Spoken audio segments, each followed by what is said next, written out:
Keynes, a demanda de moeda tem uma componente que é função da renda nominal, a demanda de capital de giro, mas tem a demanda especulativa. Ou seja, tem uma demanda que depende da taxa de juros. Então, a demanda de dinheiro proposta pelo Keynes, ela é sensível à taxa de juros. Mas, além disso,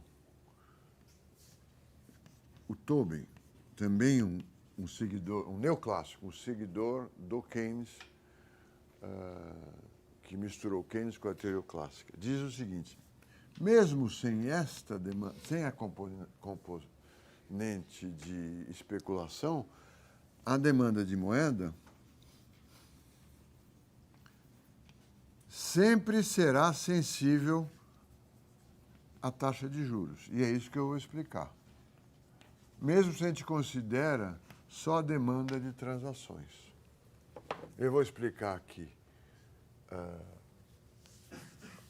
sem demonstrar a fórmula, a dedução da demanda de moeda que ele apresenta. Eu vou apresentar só a demanda de moeda. Vamos colocar aqui tempo. E aqui a renda que o indivíduo recebe uma vez por mês. Momentos, aqui é um mês, 2 meses, 3 meses, 4 meses. E suponha que ele recebe Y e guarda Y menos C que ele não vai usar. Não, ele recebe Y, sem começar a poupança. Durante o mês todo, ele vai gastando o que ele depositou no banco. Como economista, a gente sempre simplifica, ele gasta exatamente 1/30 do que ele ganhou por dia. Tá certo? Então, ele tira 1/30 por dia do banco. E no último dia ele está com saldo zero. No mês seguinte faz a mesma coisa.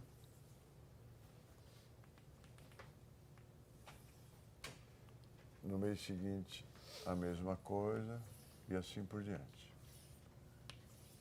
Aqui é tudo constante, né? Qual o saldo médio que ele tem no banco? Ele começa com o saldo Y, acaba com o saldo zero, né? Podemos calcular Y mais zero, como é linear, os saques que ele faz do banco faz com que o depósito caia linearmente. Eu posso calcular o saldo médio Y mais zero dividido por 2. Y dividido por 2. Tá certo? Ou posso calcular a área desse triângulo, que é a base vezes a altura dividido por 2. A base é 1, a altura é Y, dividido por 2 também dá Y sobre 2. Ou posso calcular a integral embaixo dessa função, também dá Y sobre 2. Se ele receber mais frequentemente, mudam os padrões de pagamento e falam, agora nós vamos pagar o salário cada 15 dias. Ele vai receber aqui Y sobre 2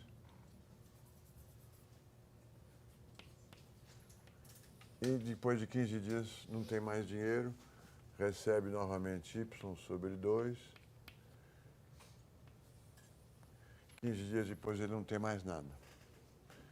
Então, o saldo, quando ele recebe pagamentos mensais, o saldo médio dele é Y sobre 2. Pagamentos quinzenais vai dar Y sobre 2 dividido por 2, Y sobre 4. Vai ter um saldo médio menor. Se ele receber semanalmente, ele vai receber Y sobre 4 dividido por 2, o saldo médio dele vai ser Y sobre 8. Tá certo? Então, a demanda dele por dinheiro depende da frequência com que ele recebe o seu salário. de forma geral, nós podemos dizer que o saldo médio dele é Y sobre 2N, onde N é o número de pagamentos que ele... a frequência que ele recebe os pagamentos. A demanda de dinheiro que ele vai ter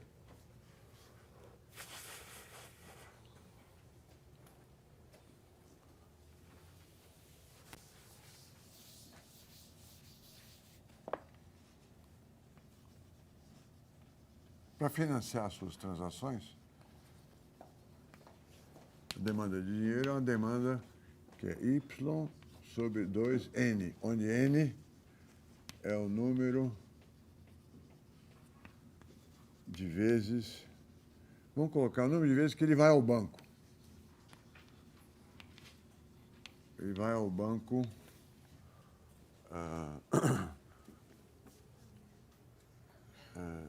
aqui ele vai 2 vezes, se o saldo dele for esse, aqui ele vai uma vez para fazer o depósito, depois não vai mais, aqui ele vai 2 vezes e assim por diante.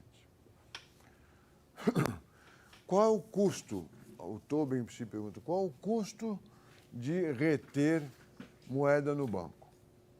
Tem 2 custos. O primeiro é os juros que você perde. E o segundo é o custo de transação. Você tem que tomar um ônibus, tem que chegar no banco, tem que passar pela porta ali de controle de armas, pode haver uma taxa para você fazer o depósito ou retirar dinheiro. Esses custos todos nós chamamos de custo de transação. Então, o custo total de manter o dinheiro em banco é o número de vezes que ele vai ao banco, vezes o custo de transação, que está chamando TC, Transaction Cost, mais o que ele perde de juros sobre o saldo que ele deixou no banco. E a proposta, para analisar quanto ele vai reter em dinheiro, nós temos que minimizar o custo total de reter o dinheiro em banco. Derivando, minimizar com relação a N. DCT. Ele vai tentar minimizar o custo em função do número de vezes que ele vai ao banco. O N é uma derivação simples. É igual a meio YI, custo de transação elevado a segunda aqui. E a quantidade ótima de dinheiro que ele vai deixar no banco é raiz quadrada de Y, taxa de câmbio, dividido por 2, taxa de juros. Então, mesmo sem considerar a especulação, a demanda de moeda depende da taxa de juros. Depende da taxa de juros, porque quando você deixa o dinheiro parado, você perde os juros. Depende inversamente. Então, o Tobin está discutindo com os clássicos. Mesmo sem haver especulação, a demanda de moeda é uma função da taxa de juros. Porque há um custo em reter moeda que não rende juros. E depende do custo de transação. Você está longe do banco, perto do banco, se o banco tem uma taxa para você converter dinheiro de uma aplicação para outra. Ela é também uma função da renda. E aí vocês vejam depois, ela tem uma elasticidade de renda igual a meio. Quando aumenta a renda em 10%, a demanda de moeda aumenta em 5%. Quando a renda aumenta 1%, a demanda de moeda aumenta 0,5%. Essa é uma discussão do passado. São os leitores do Keynes dizendo para os clássicos, mesmo que não haja especulação, a demanda de moeda é função da taxa de juros. Não é uma discussão de hoje, por quê? Porque a maior parte do dinheiro que você retém no banco, se não for quantias muito pequenas, rende juros. Você não deixa de ganhar juros por reter ativos financeiros muito líquidos. Mais do que isso, você tem cartão de crédito. Se quiser, você não deixa todo o seu dinheiro aplicado num ativo que renda juros, faz seus pagamentos com cartão de crédito e no fim do mês, sem incorrer nos juros do cartão de crédito, você saca o seu dinheiro, paga o cartão de crédito. Ou cartão de débito, mesma coisa. O cartão de débito você precisa ter um saldo no depósito à vista.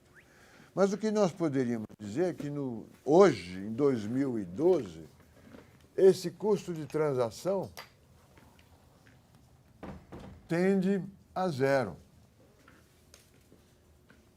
E, portanto, a demanda de moeda para fins de transação também tende a um número muito pequeno. Você não precisa mais de tanta moeda como precisava no passado. Mas aqui nós estamos discutindo em 1960, 1970. É uma discussão que está presente hoje. Mas o mundo mudou.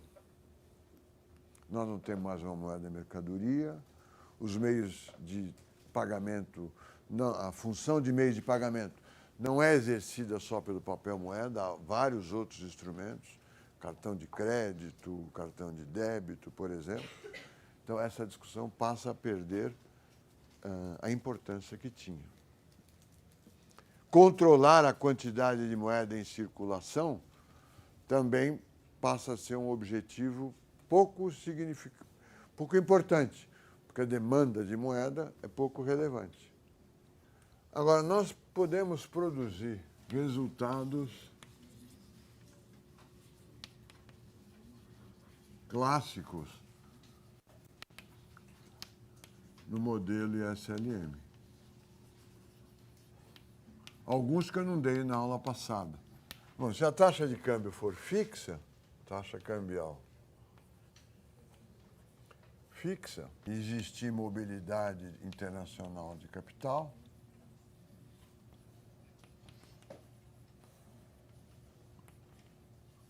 a política monetária, quanto que varia a renda em relação à oferta de meios de pagamento, é zero. Não adianta fazer política monetária. Primeiro caso. Segundo caso, se o Y, a oferta agregada,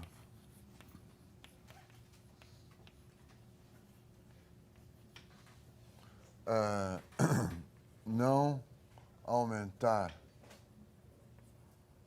quando aumenta a demanda agregada, você faz delta Y sobre delta Y oferta, delta M é igual a zero, não aumenta a produção, e vale a teoria quantitativa da moeda. Quando você aumenta M, delta M a única coisa que se obtém é delta P sobre P, ou seja, aumentando a quantidade de moeda, o único resultado é aumentar o nível geral de preços. Ou seja, é como se M fosse igual a KPY, Y é constante, derivando eu vou ver que M, KPY. Y é constante, K é constante, dm é igual a dp.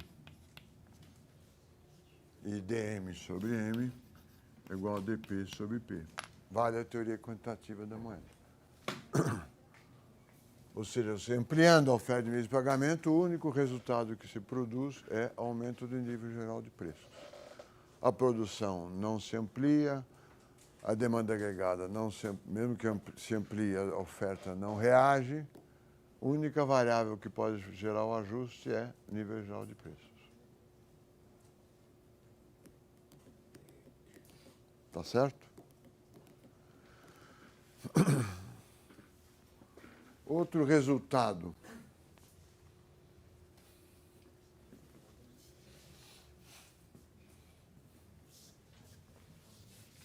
No modelo ISLM,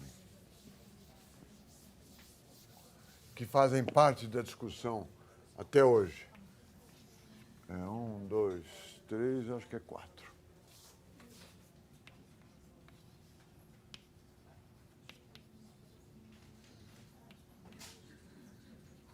O crowding out. O que é o crowding out? Quem que sabe? Crowding out do investimento privado.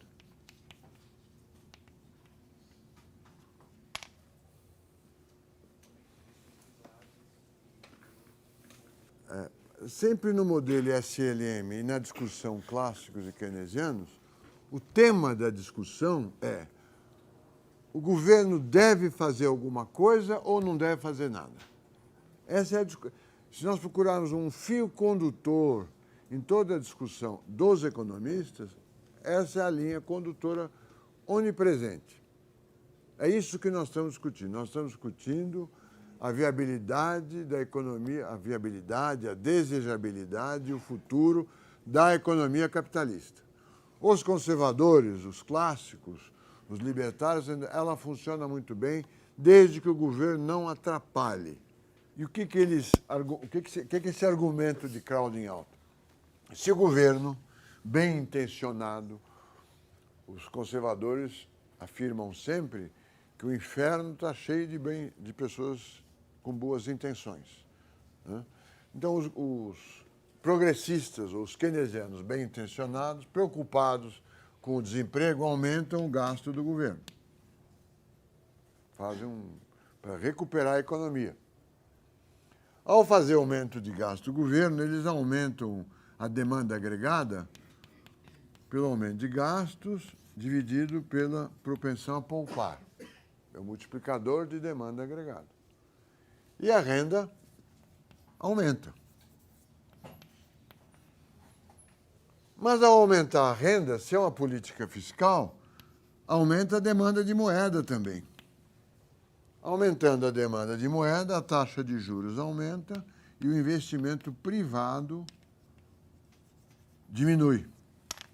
Então, o que o governo ampliou aqui, ele reduziu de investimento privado pelo aumento da taxa de juros.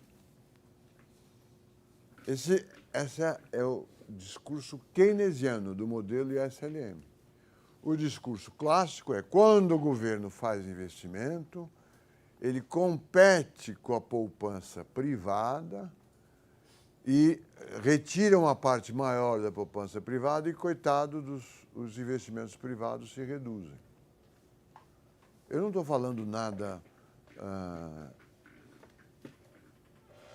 que inaudito por vocês nunca tenham ouvido ou nunca tenham lido. Esse é o discurso dos jornais, das televisões, das rádios, do FMI, a perspectiva de que, olha, o governo, ao investir, ele expulsa o investimento privado, que é muito mais eficiente, determinado pelo mercado, sem a politicagem, sem o gasto da burocracia governamental e assim por diante.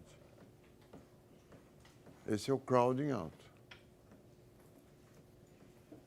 Então, nós temos, vamos dizer assim, estamos em 1965, ou em 1960, 15 anos depois da Segunda Grande Guerra Mundial. O pensamento prevalecente é o pensamento keynesiano, ou neoclássico. Nós vamos dar a história já direitinho.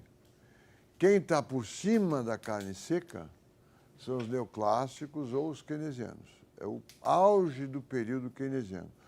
O governo o Keynes foi vencedor nesse período. O governo tem que fazer déficit público para controlar a demanda agregada, a taxa de juros é objeto de preocupação constante do Banco Central para incentivar os investimentos. Está certo fazer planejamento indicativo, né? É o auge da social-democracia. Quem está por baixo são os clássicos ou os seus herdeiros. O pensamento prevalecente é o pensamento neoclássico ou keynesiano, se vocês quiserem. Quem está por baixo da carne seca, que não está com nada, o discurso derrotado é o discurso clássico. Desapareceu o ouro como moeda da mercadoria. A teoria quantitativa da moeda é uma teoria antiga e a teoria que vale é o ISLM mais ou menos sofisticado. Nós estamos descrevendo o modelo nesta época. E as primeiras reações dos clássicos. Olha, o crowding out, não adianta fazer isso. E haverá depois um acúmulo de reações a esse paradigma. E nos anos 80, com a eleição dos dois, marcados pelas eleições do presidente americano e da primeira-ministra inglesa, volta a prevalecer o pensamento clássico, que vai, com outra roupagem, que vai argumentar que o governo não consegue fazer nada. Quando ele faz, ele atrapalha. Ele é impotente para mudar a taxa de juros real, ele muda só nominal. Se ele faz gastos, as pessoas descontam os impostos futuros. Além disso, o setor privado, ele entra gastando, o setor privado se retrai por causa do crowding out e assim por diante. Mas na aula que vem e a partir desta aula, nós vamos ver a reação dos clássicos naquela época, quando eles estão por baixo da carne seca. Não sei se é essa a linguagem. Então, eles são o discurso não hegemônico. Né? O discurso hegemônico dos anos 45 aos anos 80 é o discurso neoclássico e neokeynesiano. É o Paul Samuelson, que é o grande economista, é o Tobin, que eu citei aqui, é o Robert Solow, que vocês conhecem, uma porção de economistas de Cambridge, nos Estados Unidos, em torno do MIT e de Harvard, e os conservadores radicais estão em Chicago, Friedman, Harry Johnson e Mandel, pelo menos, que vão estar tentando revigorar a teoria clássica nesse período e criticar este modelo. A teoria quantitativa da moeda, dos clássicos, merece um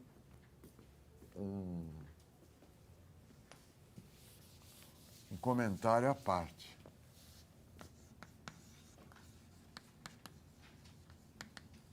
Ela tem um imenso quantitativo da moeda, um grande apelo popular. Ela é muito simples. Ela pode ser compreendida intuitivamente.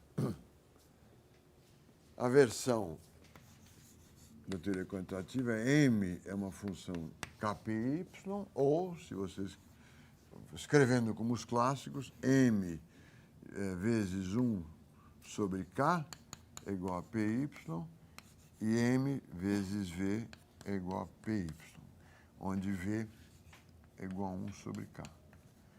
V é a velocidade e renda de circulação da moeda. V é igual a PY sobre M. Então, se o produto interno bruto brasileiro é 4 tri, isso aqui são números chutados. E se nós existe em circulação 500 bi, a velocidade é 4 tri por 500, é 500, né? 500 bi, a velocidade é 4 bilhões dividido por 500 bilhões. Corta, dá 8. O papel moeda em poder do público mais os devotos à vista mudam de mãos 8 vezes por ano. A hipótese dos clássicos é que V é constante, a velocidade não muda, Y não pode ser mudado também, o produto está sempre em pleno emprego. Se tiver mais moeda, o nível geral de preços aumenta.